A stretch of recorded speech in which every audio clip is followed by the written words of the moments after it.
Virginia thanks me every single day for saving her life. And I tell her, you got it all wrong. If she wouldn't have insisted I get into that ambulance, I would have been standing at the base of that building when it came down and I'd be dead. No doubt in my mind. But she insisted that I get into that ambulance. And that's why I'm here today to tell you my story. Hi, I'm Naomi Murphy, and this is the Locked Up Living podcast, where we talk with a wide range of people about harsh aspects of institutional life. We also explore some of the ways to overcome them and to grow and develop. I'm David Jones. So join us every Wednesday morning, 6 o'clock UK time, for a fresh podcast. Hi, today's guest is Ari Schonbrun, who's an author, speaker and 9/11 survivor. He was the Chief Administrative Officer of Cantor, Fitzgerald & Co., one of the world's leading financial services firms, and was working on the 78th floor of Tower 1 when the first plane hit on September the 11th, 2001. He helped a colleague suffering third-degree burns to safety and was thrown into the national spotlight thereafter. His miraculous first-hand account about survival has been retold in newspapers, magazines, broadcast outlets and books. Mr. Schonbrun is a renowned inspirational speaker and the author of Miracles and Fate on 78. He draws from the personal heartbreak he endured during the devastation of 9/11 and has inspired audiences worldwide. He's also the host of Whispers and Bricks podcast and the creator of Whispers and Bricks Academy, which is a 7-week program focusing on your personal breakthrough. Mr. Schonbrun is a native New Yorker. He's passionate about philanthropy and serves as a board member of Strength to Strength, a global non-profit organisation that works with victims of terror across the world. Mr. Schonbrun and his wife Joyce live in New York and have 5 children and several grandchildren. We're really delighted to be able to have you on the show today to talk about your experiences, Ari. Welcome. Thank you so much. So happy to be here. Hi, Ari. Really great to meet with you. So, Ari, prior to 9/11, had you done much public speaking or played much of a role in supporting people in their personal development? Or was this something you felt you had a kind of natural talent for? Well, I was president of my synagogue for a while. And so I had to deliver, talks and the like, but I never viewed myself as like a quote unquote motivational or inspirational speaker. So, prior to 9/11, I really didn't do much. I also didn't do what I would say. I also didn't do much coaching, so to speak, but people always, for whatever reason, tended to come to me to ask for, advice or, I always found myself helping people, whether it was, somebody looking for a job or, somebody having issues. For whatever reason, people turned to me, they trusted me. And, I would talk to, I would basically help anybody that came to ask. So, unofficially, I guess, I was in the helping people mode. Yeah, you were that kind of guy. Yeah, I can well understand that. So can you tell us something about your experience on 9/11 and what it was like for you? Whoa. Okay, loaded question. So I was working for Cantor Fitzgerald at the time. We occupied the top 5 floors of Tower 1. The North Tower of the World Trade Center. We employed 960 people. On that day, 658 of my friends and coworkers lost their lives. I mean, they were basically murdered simply because they were sitting at the desks. I mean, they came to work and they did what they did every day. And on that day, they just didn't come home. 4 employees were actually on the upper floors on their way up to the offices. And 3 of them were so severely burned, they spent months and months in hospitals undergoing surgeries and rehabilitations. And one of them walked out without a scratch, and that was me. So it was a harrowing experience. It was about 20 to 7 in the morning on that day.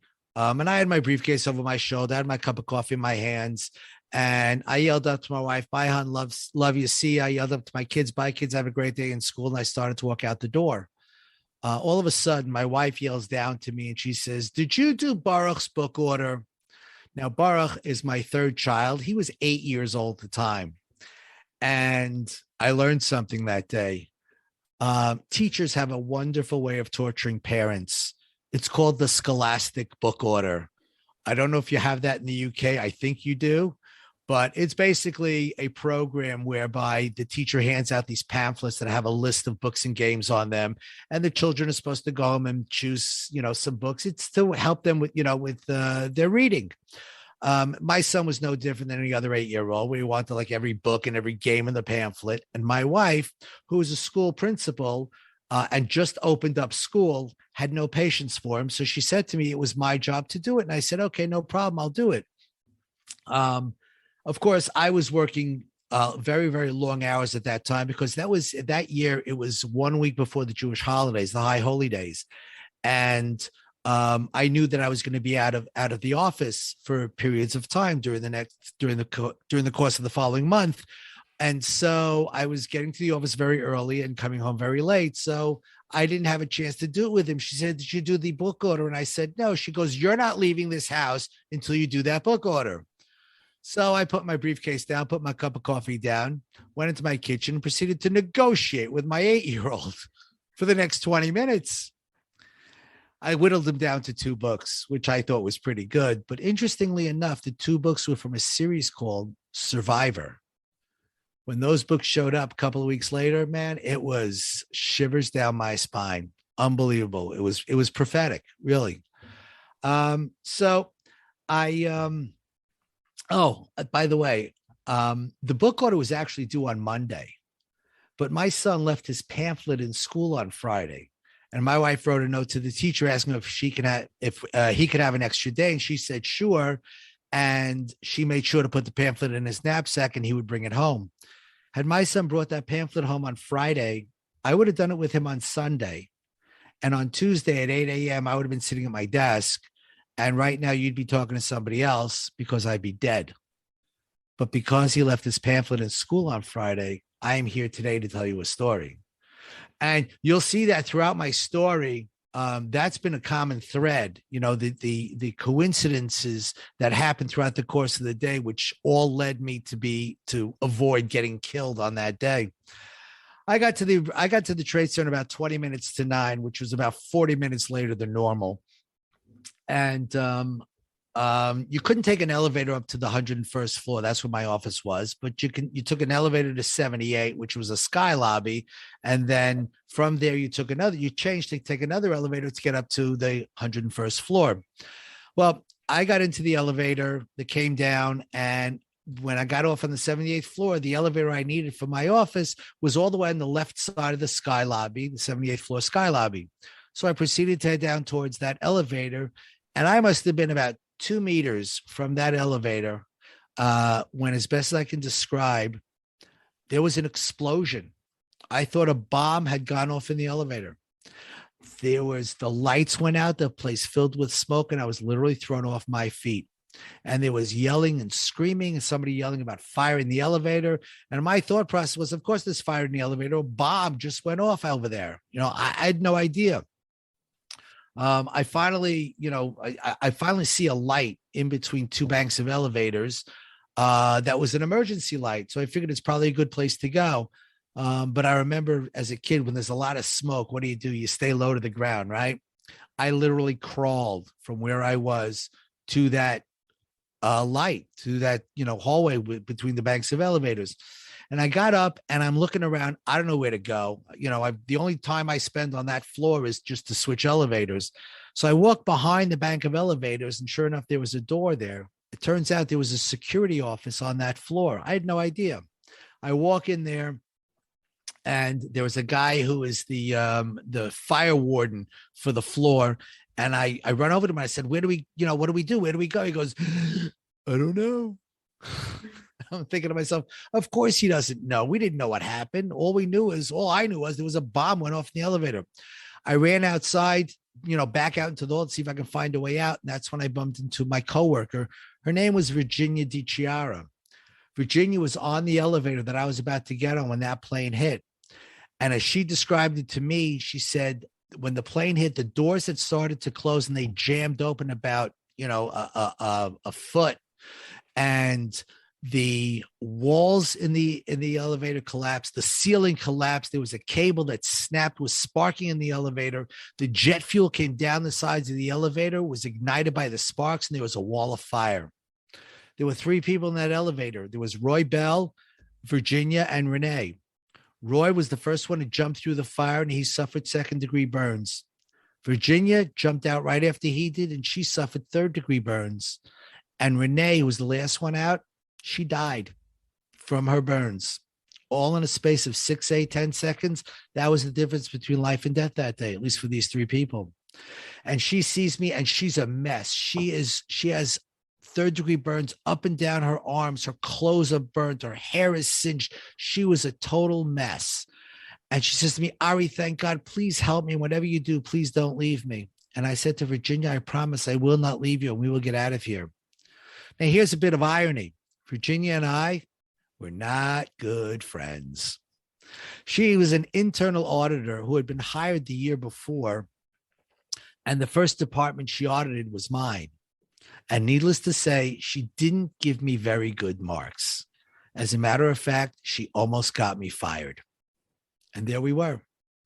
And I had a decision to make. Things are bad, and she was a mess. And I said, you know what?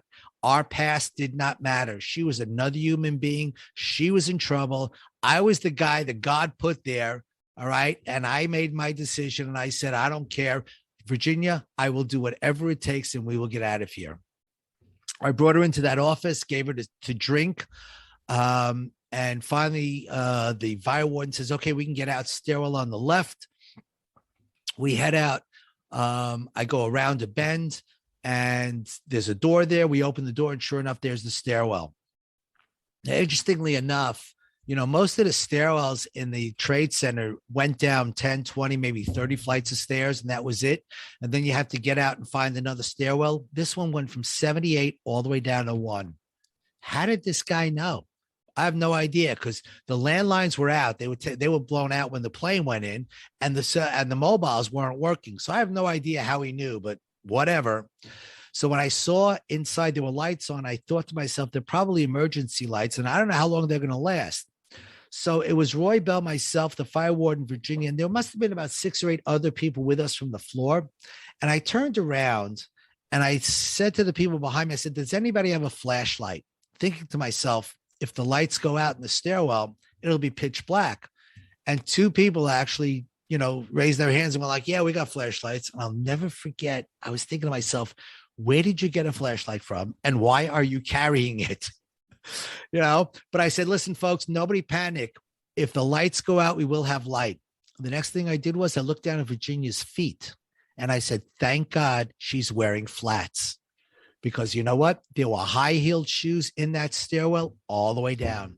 Women had just kicked them off to get down as fast as they could. So we started to head down. It was the fire warden, Roy Bell, myself, and Virginia. We walked in a line. I remember that because I remember telling Virginia, listen, if you feel faint, if you feel like you're going to fall forward, fall on me, and I'll carry you. And we started to head down.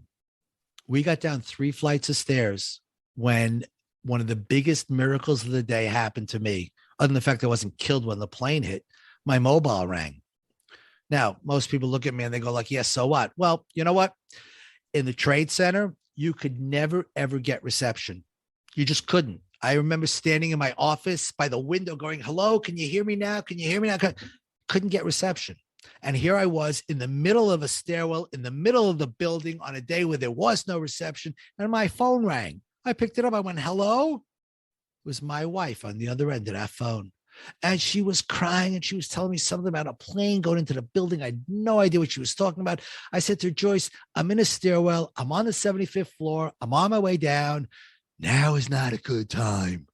I said, I'll call you when I get out of the building. And I hung up the phone, not realizing, of course, it would be hours until I spoke to her again. We went down. We got down to about the 50th floor. And Virginia goes, Ari, I can't go on, can't do it. And I said, no, Virginia, you can do this. I mean, I thought first, maybe I'll have her sit down and rest a little bit, and then we'll get up and keep moving. And then I thought to myself, if she sits down, she may never get up. And if she doesn't get up, she's going to die. There was no doubt in my mind. And I said, no, not on my watch. And I went, Virginia, you can do this. And we gave her, some people had some bottles of water. We poured it on her arms to give her, relief from the burns. We gave her to drink. And I'm counting the floors down, 45, 44, 42. You're doing great. You're doing great. And we were doing great until 38. 38 was backed up with people. The firefighters coming up had stopped the people from going down. So I'm getting really scared because she needs help. And so I turned to the people in the hallway, and I went like, is there a paramedic in the building? I have a burn victim here. We need help. If you're a paramedic, please help us. And if not, please step to the right and let us through. And they did. People squeezed over as much as possible just to let us go down. We got down to the first floor. And the fire warden is still leading. I says, where are you going? He goes, we have to get out through the garage. So I turned to Virginia. I said, we just came down 78 flights of stairs. What's another 4 or 5? And we continued down. We got down 2 flights when all of a sudden the door on the first floor opens up and some guy yells out, where are you people going? I said, we're going out through the garage. He goes, no, you can't come out. You can't go out through the garage. You have to come back up here and come out through the first floor. I turned to Virginia. I said, we got to go back up 2 flights. Well, she said a few things that I can't say in mixed company or in any company. And we headed back up. Here's the thing. I found out later there were people in that garage that never got out. Who is the guy who opened the door? I don't know. I never saw him. All I heard was a voice. And why did he pick that moment to open the door? I don't know. But that guy saved our lives that day. So we get out on the first floor. We go out through the mall, through the atrium. We finally get out of the building. And I ask a cop, I said, I have a burn victim. Where should we go? He says, in front of the Millennium Hotel. We're setting up a triage center. Go there. We went there. Sure enough, an ambulance pulls up. I help Virginia into the ambulance. I breathe a sigh of relief because at least now she's getting medical attention, something I couldn't give her. They wouldn't leave until they filled the ambulance because they were expecting a huge amount of casualties. They finally filled the ambulance. And I'm breathing a sigh of relief. And Virginia says to me, Ari, you're coming with us. Now, I didn't really want to go anywhere at that point because as soon as that ambulance leaves, I'm going back to the building to look for my friends and coworkers and to help. I said, Virginia, you don't need me anymore. She turns to the ambulance driver and she says, we're not leaving unless he comes with us. I look at the ambulance driver. He looks at me. He's thinking this is not a cab service. I'm thinking I don't need a cab. Anyway, I said, you know what? Maybe for our own psychological well-being, maybe I should come. He says, fine, hop into the front. And I got into the front of that ambulance and we pulled away. We were one of only a few ambulances that actually got away from the scene that day. Virginia thanks me every single day for saving her life. And I tell her, you got it all wrong. If she wouldn't have insisted I get into that ambulance, I would have been standing at the base of that building when it came down and I'd be dead. No doubt in my mind. But she insisted that I get into that ambulance. And that's why I'm here today to tell you my story. It's a very, very powerful account, Ari. Thank you very much for that. I mean, it was such a terrible event. It gouged a scar, a physical scar across New York and an emotional scar across the world, really, because we all remember that day, I'm sure, very clearly. I know precisely what I was doing on that day, but I don't talk about it very often. This is one of the few times that I've been in a conversation about that day, actually, and it's very affecting, even still. So we know that thousands of people lost their lives that day, and we read that about 11% of New Yorkers had post-traumatic stress disorder afterwards, with the rates higher the further south you went below Canal Street. Mm-hmm. How were you affected by that at all, do you think? So up until probably a year ago, I would say I was not affected by it. I didn't suffer from survivor's guilt. I was very happy that I survived. I didn't really suffer from PTSD, but about a year ago, all of a sudden, loud noises drove me crazy. I was very, very frightened every time I heard a loud noise. And, I started to it drove me crazy. And a friend of mine said to me, of course you have PTSD. That's your problem.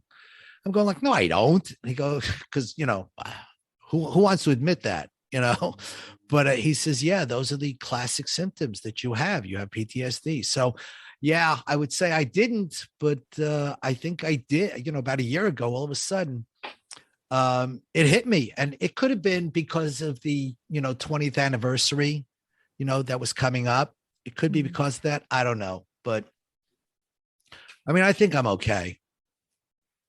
Yeah, but it was clearly a transformational experience for you. It couldn't have been anything other than that.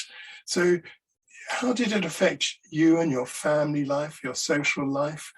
Well, particularly during that, or what you're describing really is almost 20 years.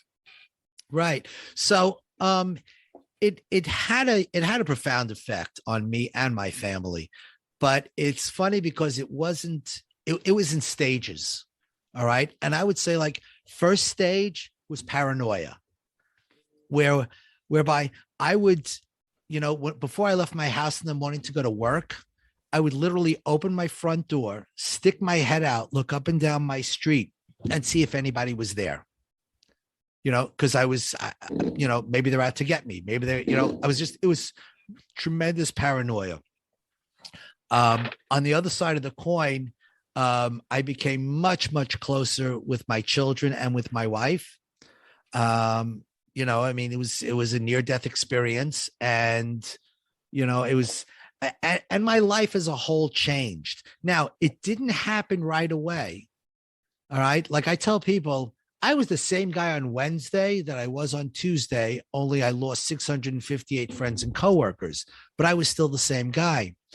And as I started to tell my story, it started to sink in, what had really happened to me and the miracles that happened throughout the course of the day. And I went like, wow, God literally plucked me out of a collapsing, burning building and gave me a second chance. And it was like, it was like a dare, you know what I'm saying? God's like, okay, I'm giving you a second chance. What are you going to do with it? And I took it to heart and I went, you know what? My life is going to change. I wasn't put here just to make money. Okay. That's not why I was put on this earth. And I kind of realized that, one of my missions was to try and make the world a better place. And the way to do that is just to talk to people about my experience and let them know that, there's a reason why we're here. And everybody has it, everybody has their own reason why they're there or why they're put into certain situations. I mean, I was put into a situation to give a test that what would I do with Virginia? Would I save her or not save her? All right. I think I passed that test. All right. And then as time went on, the change in me started to happen, but very slowly. And it took about 8 or 9 months until that change fully happened. And I tell people the reason it's stuck, it's 20 plus years later, and I still am that new person. All right. When 9/11 happened, like New York City became a whole different city. Everybody was all for one and one for all. How can I help? And it lasted about 6 months. And then New York City went right back to what it was before. All right. With me, it took about 8 months until it sunk in. And that's why it stuck. It wasn't like on Tuesday night or Wednesday, I was like, all right, I'm going to become a monk and I'm going to sit on go up onto a mountain and meditate. It's not what happened. Okay. It was just slowly. And I started to change myself. One of the biggest changes that I made was I promised myself that I wasn't going to swear anymore. I wasn't going to use any 4-letter words anymore. And here's the funny thing, because I made that decision, whenever there was a meeting going on, whether it was in my office or somebody else's office, if I was present at the meeting, nobody would swear. Nobody would swear because everybody knew Ari Schonbrun doesn't swear. And you got to remember something. I worked on Wall Street. All right. These guys are worse than drunken sailors. I mean, it's horrible. But everybody knew Ari Schonbrun doesn't swear. And so nobody did. So because I made a decision, look at the effect that it had on the world around me. Thank you, Ari. I mean, it's clear from listening to you that your spirituality has been really important to you even before 9/11, but you can hear that also in your account afterwards. Are there other aspects of who you are that you think contributed to, rather than allowing this to shape your life in a way, rather than allow this to help, for your life to spiral downwards? It sounds like you really took the growth out of the experience to try and change yourself and the world around you for the better. And I wonder what else was there besides spirituality, or do you think was that all driven from your faith? It's not only spirituality, okay, because I was the type of guy who would fly off the handle at the drop of a hat. I was a yeller, I was a screamer, and it's just it was my nature. That's what I was. And after 9/11, I said to myself, you know what? I don't really like the guy I used to be. I almost lost my life. All right. I've given a second chance. I think I need to change. And I did. And my relationship with people got better.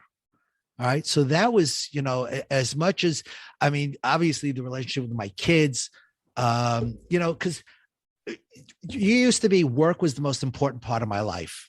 Okay. Everything for work. And my kids used to say to me, like, Daddy, can you come to the school play? I have the lead role. And I'd say, no, Daddy's got to work. Daddy, can you come on a class trip? We're going to the zoo. No, Daddy's got to work.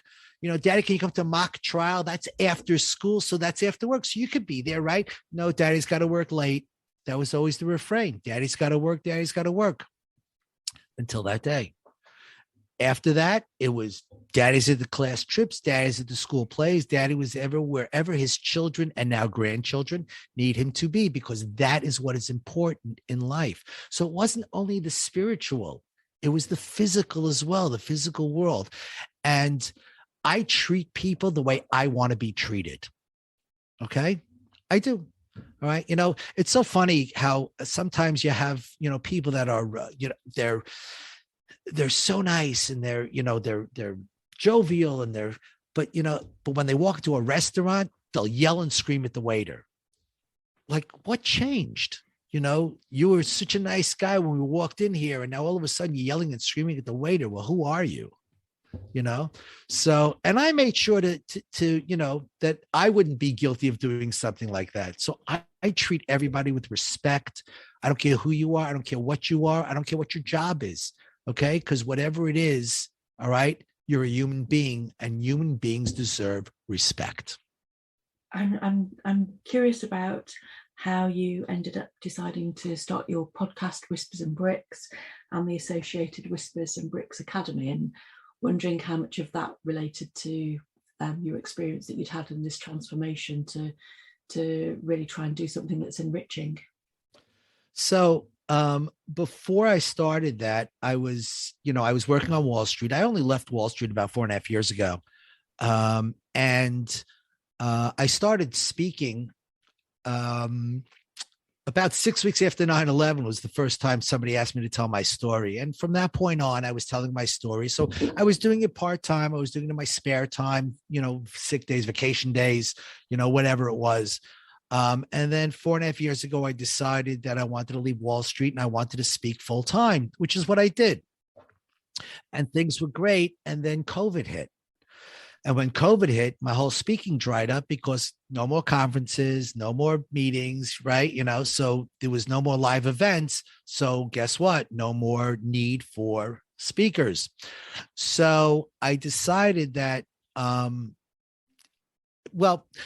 I was invited to be on a podcast by a friend of mine, who I shared a stage with a few years ago. She was a victim of the Boston Marathon bombing and she lost her leg.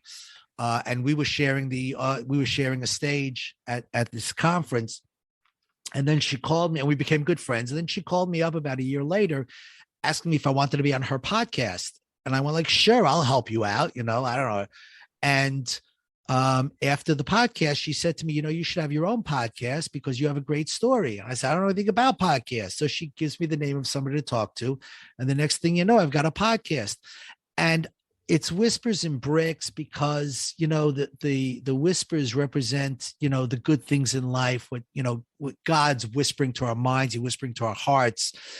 And the bricks are those bad things that happen when we're not listening to the whispers. We get hit with a brick, and everybody gets hit with a brick at some point in time. So that's kind of why I started the podcast, was to help people, because I knew people, especially during COVID, were going through some really, really tough times. And I wanted people to understand, guess what? You're not the only one. We're all in this together. And I brought on people that have gone through experiences for better or worse, and that people should hear and know and get hope. That's why I started the podcast. And after I started the podcast, people were calling me about, can I get advice on this? Can I get advice on that? And that's when I realized, what? I should probably just start a coaching business, which I started, the Whispers and Bricks Academy, the coaching academy. That's how it happened. I mean, it was just natural outgrowth of it's all a natural outgrowth of 9/11. All right. But, I decided to take a tragedy and turn it into something good. As I always tell people, you know what? 9/11 was a tragedy, but if we don't learn something from it, then it's twice the tragedy. So that's why I do what I do. Well, I think you must be really quite an amazing person, Ari, because you hear that hopefulness in, even as you were keeping your colleague going, going down those stairs and always offering that hope. And we've just recently interviewed somebody in relation to hope.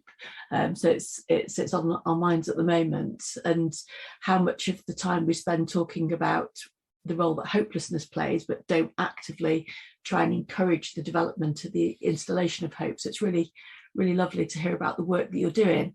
But I wondered, what's motivational speaking added to your life? What is it? How has that enriched your own sense of well-being? Well, what I found out, how they say that man's two biggest fears are public speaking and death.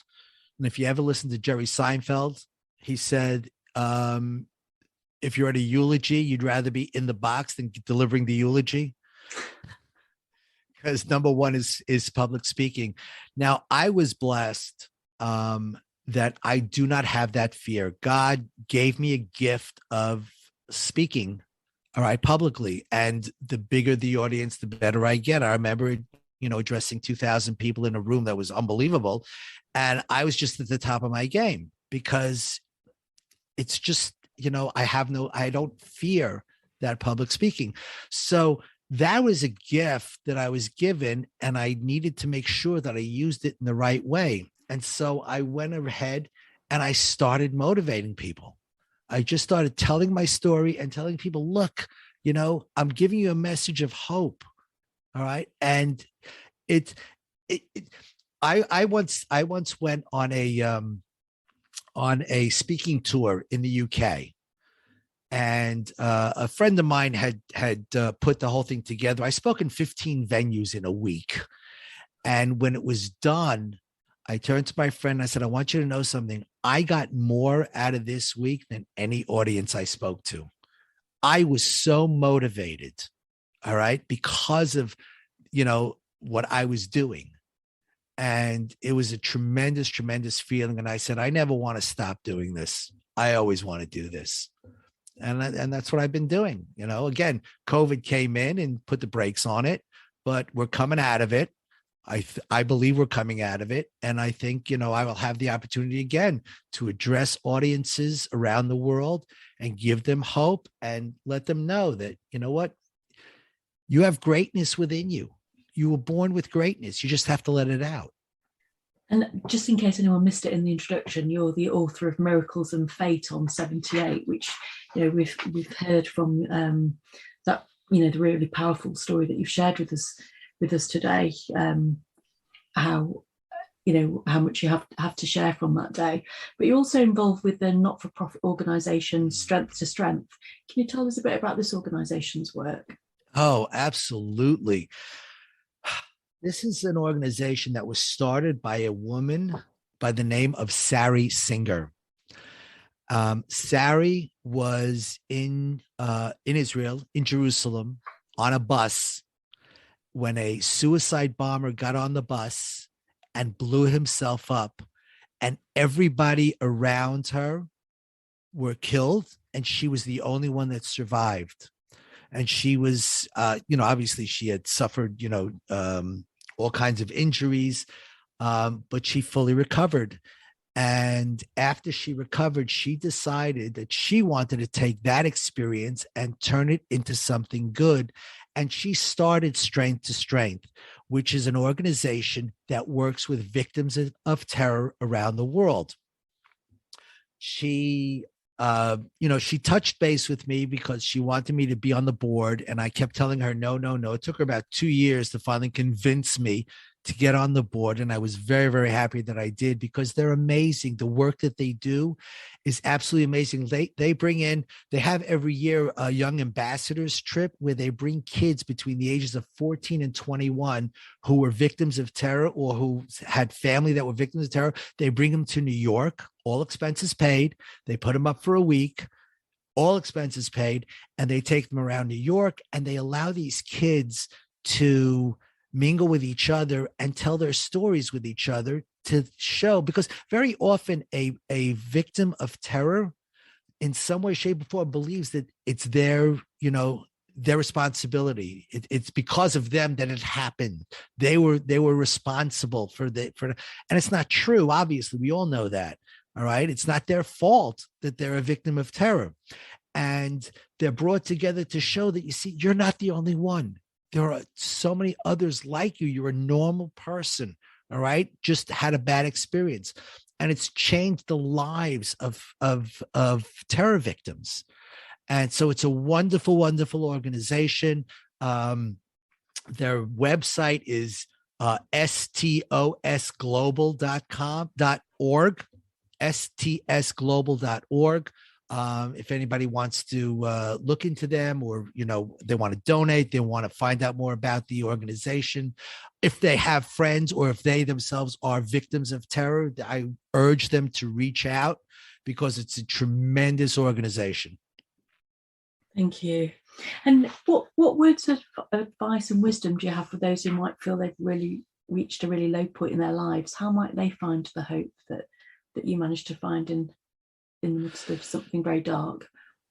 So my words of advice are this, okay? Nobody in this world is alone. They don't live alone. There are, you walk out, you meet people. No matter where you go, you're people. This world is occupied by people. If you're spiraling down, you need to talk to somebody. You need to talk to somebody, preferably somebody who's gone through something and has come out of it.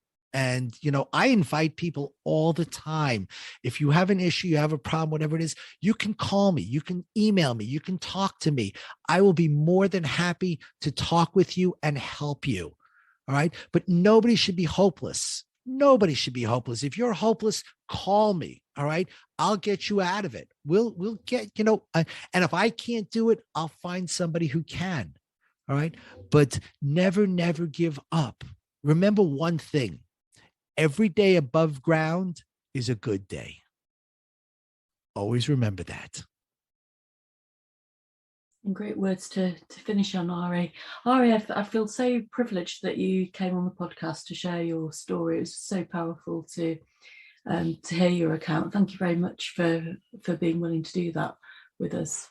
Well, thank you for having me. And if anybody wants to find me, I'm all over social media, LinkedIn, Facebook, whatever. My email address is ari@arischonbrun.com. So it's ARI@ARISCHONBRUN.com. I invite you to visit my podcast, whispersandbricks.com.